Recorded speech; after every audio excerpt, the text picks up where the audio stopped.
Peruvanthanam saint Annie's കോളേജിലെ fashion technology ഡിപ്പാർട്ട്മെന്റിന്റെ നേതൃത്വത്തിൽ ഫാഷൻ ഷോ സംഘടിപ്പിച്ചു.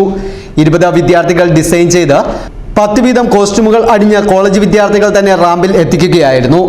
ആധുനിക ഫാഷൻ രീതികൾ വിവിധ തീമുകളിൽ അനുസരിച്ച് അണിയിച്ചൊരുക്കി റാമ്പിൽ എത്തിച്ചത് വിദ്യാർത്ഥികൾ നെഞ്ചോട് ചേർത്ത് വെച്ചു. പൂർണ്ണമായും പ്രൊഫഷണലൈസത്തോടുകൂടി മെന്റേഴ്സിന്റെ നേതൃത്വത്തിൽ അവതരിപ്പിച്ച ഫാഷൻ ഷോ നയനാനന്ദകരവും വശ്യമനോഹരവുമായിരുന്നു. 3 മണിക്കൂർ നീണ്ടുനിന്ന ഫാഷൻ ഷോയിൽ വിവിധ നൃത്തങ്ങളും അവതരിപ്പിക്കപ്പെട്ടു.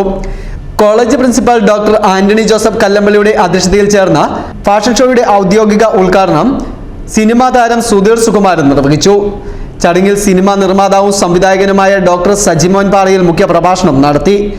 കോളേജ് സെക്രട്ടറി ടിജോമോൻ ജേക്കബ്, ക്രിസ്റ്റി ജോസ്, ലീനമോൾ മാത്യു, സുബിമോൾ ബാബു, പ്രൈസ് അലിയ വർഗീസ്, അക്ഷയ് മോഹൻദാസ്, ജിനു തോമസ്, അശ്വിനി ജയ്സി എന്നിവർ സംസാരിച്ചു. Best fashion designer, best model എന്നിവർക്കുള്ള സമ്മാനദാനവും സർട്ടിഫിക്കറ്റ് വിതരണവും കോളേജ് ചെയർമാൻ ബെന്നി തോമസ് നിർവഹിച്ചു.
News bureau, Mundakayam.